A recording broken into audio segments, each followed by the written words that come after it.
Masiriing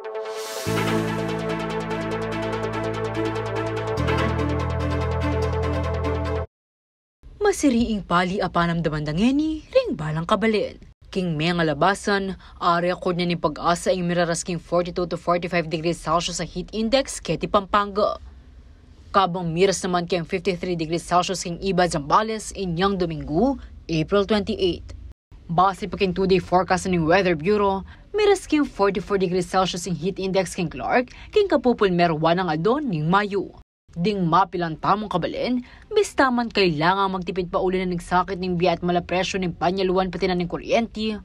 Pikit mataran no mong sisindiring karelang air conditioning unit karing karelang bali, bang akabisan ing sobrang pali. Kaya bineken ing 47 years old ay ilaylagweko. Ka pwede nga gumamit aircon lalo na mapali usually pag sindimi then pag sinindimi ling afternoon, tuloy-tuloy niya hanggang abak. Mine papaddan. Sa ngayon niya ka talaga makapagtipid kasi mapali Bisatali gamitan tayong aircon. Kaya, continue siya mo.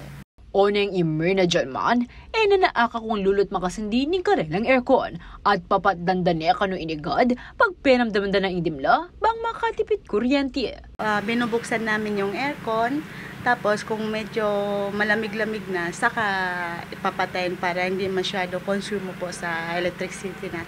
Samantala, agpangkang Engineer Fer Kailaw, yung marketing director na ng metong akumpanyang mag-offer refrigeration at air conditioning services kilub ning may git-apat na dekada, masanting alawen la pa mo rin mialiwang bagay at dapat ikonsidera king pamangamit o pamanyaling aircon. Mumuna na kanu karen yung pamag-survey king kwarto ay pidinan kanini, ing design, sukad orientation at aliwa pa. Muna man kanu mapimpat hindi ang unit, uling mas dakal electricity o power ing magagamit kanini. Uling itang potang start may metong aircon maragul mag-surge siya itang kayang power requirement. So sayang ito itang may ngari kang makasakin na ka manini ang tinjanderan daw. Takabilis-bilis mabilis yun, no? Todo potang kay padan may makina, no? Aliya. Kasda mo gadya pang masira yung aircon, tampat dasin di. Masanting mo naman kanua at tsuya king maramlang lugal ing condenser at aliya makakulong bang balik-balik ing pali. Kailangan naman kanu malinis sa ini ating evaporator, bang may papakating dinat, lakwas na't balaw sa pamanigop ng angin niya. At bang lakwas makatipid, mas masanting nga gumamit ng inverter aircon, malyari mo namang gumamit solar energy. Itang tipid na ni kuryente kayang inverter compared to the basic, siguro in 4 years of using. Kasi yung inverter, kung toro gagamitan compared kay basic, hindi mo, you're using your aircon, in basic ang pwing inverter, 10 hours.